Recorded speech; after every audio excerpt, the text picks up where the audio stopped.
Hello les amis, je vous retrouve pour une nouvelle vidéo sur le football français et la Ligue 1 et je vais vous présenter le match Montpellier contre Lyon. C'est un match qui a lieu ce dimanche 4 février 2024 à 17h05 pour le compte de la 21e journée du championnat de France de football de Ligue 1 Uber Eats saison 2023-2024.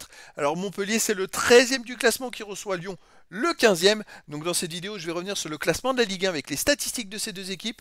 On verra ensuite le classement des meilleurs buteurs et passeurs de Ligue 1 avec les meilleurs buteurs et passeurs pour ces deux équipes. Puis on enchaînera par tous les résultats et stats de tous les matchs joués, toutes compétitions confondues depuis le début de la saison. Et on verra les résultats et stats de Montpellier à domicile, les résultats et stats de Lyon à l'extérieur. On terminera par les compos d'équipe et tactiques éventuelles, ce qui nous permettra d'avoir une idée, une tendance à ce match. Pour ceux qui souhaitent voir ce match à la télé, sachez que vous pouvez le voir sur Canal Plus Foot. Alors au classement, on a donc Montpellier qui est 13e de Ligue 1 avec 19 points en 20 matchs, 4 victoires, 8 nuls, 8 défaites, 20 buts pour, 25 contre, moins 5 de différence de but. Montpellier est presque dans la zone rouge, ils ont que 3 points d'avance sur les barragistes ou relégables en division inférieure. Lyon de son côté est juste derrière Montpellier, mais à la place parce qu'ils ont 2 places de moins, ils sont 15e, mais avec le même nombre de points, 19 points en 20 matchs, 5 victoires, 4 nuls, 11 défaites, 20 buts pour, 33 contre, moins 13 de différence de but. Alors Lyon doit gagner aussi et prendre des points pour s'éloigner au maximum de la zone rouge. À noter que Lyon a fait un recrutement énormissime et que l'équipe n'est plus la même que du début de championnat. Au niveau des buteurs, alors pour Lyon, on a Alexandre Lacazette, 10 buts en 17 matchs, 3e marqueur de Ligue 1. Pour Montpellier, on a Adam, 5e marqueur avec 7 buts. Et après, pour Montpellier, on a Savanier 4, Altamari 3, Nordin Fayad 2 et Desjoie à un but derrière. Pour Lyon, on a ensuite, après Lacazette, on a O'Brien 3. Et puis après, il y a plein de joueurs à un but en championnat.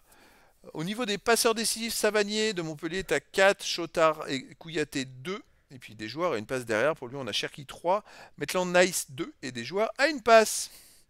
Allez, les résultats, toutes compétitions confondues, Montpellier, c'est 27 matchs joués cette saison, 7 victoires, 10 nuls, 10 défaites. 33 buts marqués, 35 encaissés, moins 2 de différence de but. Montpellier reste sur 3 résultats moyens, un nul et 2 défaites de suite. Donc en ce moment, ça va pas super, mais ils alternent victoire, défaite, victoire, défaite. C'est une équipe qui est plutôt irrégulière. Lyon, de son côté, cette saison, 28 matchs joués, 9 victoires, 4 nuls, 15 défaites, 29 buts marqués, 41 encaissés, moins 12 de différence de but. Alors Lyon avait très très mal démarré le championnat puisqu'ils ont gagné qu'à la 12e journée pour la première fois. Et c'est vrai que depuis, ils aiment bien gagner, ils ont pris un peu goût à la victoire. En ce moment, ça va pas mal, surtout qu'en plus, ils ont énormément recruté. Alors Lyon, vous voyez les stats, hein, sur les 9 derniers matchs, ils ont quand même gagné 7 matchs, ils en ont perdu 2.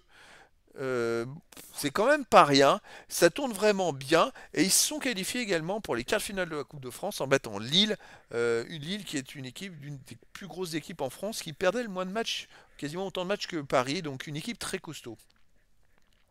Allez, les matchs de Montpellier à domicile, bon, Montpellier reste sur 5 matchs de suite sans victoire à domicile avec même 6 matchs de suite avec 4 nuls et 2 défaites. Ça va pas fort, hein. Ils ont gagné que 2 fois cette saison à domicile, une fois en amical et qu'une seule fois en championnat, donc c'est très compliqué. Lyon de son côté à l'extérieur, écoutez, sur les 5 derniers matchs, c'est 3 victoires.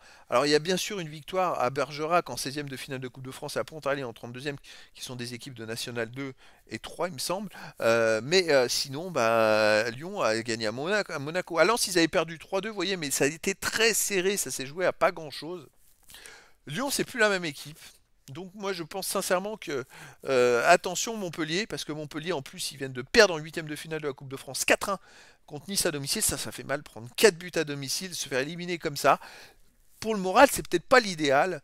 Donc ça va être un match très intéressant. Au niveau des compos d'équipe et tactique, pour Montpellier, on aurait du 5-4-1 et gardien Lecomte, défense FT, Oméragic, Julien, Sagna, Mincarelli, milieu de terrain, Koulibaly, Savanier, Chotard, Caramo, attaquant, Casery. Et pour Lyon, on aurait du 3-4-3 et gardien Lopez, défense Calais-Takar, O'Brien, Mata, milieu de terrain, Tagui, Fico, Macic, Cacré, Maitland Nice, Maitland Nice, attaquant Orban, Lacazette et Nuama. Donc voilà les amis, le décor est planté entre ces deux équipes. Montpellier, ça va pas terrible en ce moment, une grosse élimination en Coupe de France. Lyon, se ressaisit, a fait un gros recrutement et je pense va tout faire pour essayer de gagner un maximum de matchs, à commencer par celui-là. Et donc les amis, je vous donne rendez-vous ce dimanche 4 février 2024 à 17h05 pour le match de la 21e journée du championnat de France de football de Ligue 1 Uber Eats saison 2023-2024. Montpellier, le 13e du classement, reçoit Lyon, le 15e. Voilà les amis, je vous dis à très bientôt pour une nouvelle vidéo.